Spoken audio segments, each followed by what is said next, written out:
Hello മക്കളെ, അപ്പോൾ എൻ്റെ കുട്ടികൾക്ക് എല്ലാവർക്കും കുറച്ചൊരു സങ്കടമുള്ളൊരു കാര്യമാണ് പക്ഷെ പറയുന്നത്. അതായത് ചിലപ്പോൾ കുറേ പേര് 2 ദിവസം ലീവ് കിട്ടും എന്നൊക്കെ പറഞ്ഞിരിക്കുകയായിരിക്കും അല്ലേ. വ്യാഴാഴ്ച കലണ്ടർ ലീവ് ഉണ്ട്, അതുപോലെ വെള്ളിയാഴ്ചയാണ് മുഹറം വരുന്നത്. അങ്ങനെയാണ് ഈ 2 ദിവസം ലീവായിരിക്കും എന്ന് കരുതിയിരിക്കുന്നവർക്ക് ഒരു സാഡ് ന്യൂസ് ആണ്. അതായത് നമ്മുടെ വ്യാഴാഴ്ച പ്രവൃത്തി ദിനമായിരിക്കും. അപ്പം നിങ്ങളുടെ മുഹറത്തിൻ്റെ ലീവ് നിങ്ങൾക്ക് കിട്ടാൻ പോകുന്നത് വെള്ളിയാഴ്ച ആയിരിക്കും. ഓക്കെ, അപ്പോൾ ഈ ഒരു കാര്യം നിങ്ങളുടെ അറിയാത്ത ഫ്രണ്ട്സിലേക്കൊക്കെ ഷെയർ ചെയ്യുക. അതേപോലെ ഇമ്പോർട്ടൻ്റ് ആയിട്ടുള്ളൊരു കാര്യം എന്താണെന്ന് പറഞ്ഞാൽ, നിങ്ങൾ നമ്മുടെ ഈ ചാനൽ സബ്സ്ക്രൈബ് ചെയ്തിട്ടില്ലെങ്കിൽ തീർച്ചയായിട്ടും ചെയ്തു വെക്കുക. കാരണം നിങ്ങൾക്ക് വേണ്ടിയിട്ടുള്ള ഇമ്പോർട്ടൻ്റ് അപ്ഡേറ്റ്സും കാര്യങ്ങളെല്ലാം നമ്മുടെ ഈ ഒരു ചാനലിലൂടെ ആയിരിക്കും എൻ്റെ കുട്ടിക്ക് കിട്ടുന്നത്.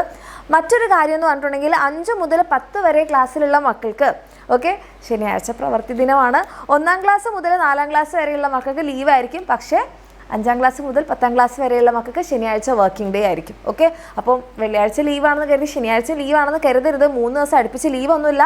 വ്യാഴാഴ്ച വർക്കിംഗ് ഡേ ആണ്, വെള്ളിയാഴ്ച ലീവാണ്, ശനിയാഴ്ച വർക്കിംഗ് ഡേ ആണ്. ഓക്കെ, അപ്പോൾ ഈ ഒരു കാര്യങ്ങൾ എൻ്റെ മക്കൾ എന്ത് ചെയ്യുക, വേഗം നിങ്ങളുടെ ഫ്രണ്ട്സിലേക്കൊക്കെ ഷെയർ ചെയ്യുക. എല്ലാവരും ഈ കാര്യം ഇൻഫോം ചെയ്യുക. കാരണം വ്യാഴം വെള്ളിയും ലീവാണ്, ശനിയും ലീവാണെന്നൊക്കെ കരുതി അടുപ്പിച്ച് 4-5 ദിവസം ലീവ് കിട്ടിയെന്നുള്ള സന്തോഷത്തിലിരിക്കുന്നവർക്ക് നമുക്ക് ഈ ഒരു ഇൻഫോർമേഷൻ കൂടി ഷെയർ ചെയ്യാം. ഓക്കെ.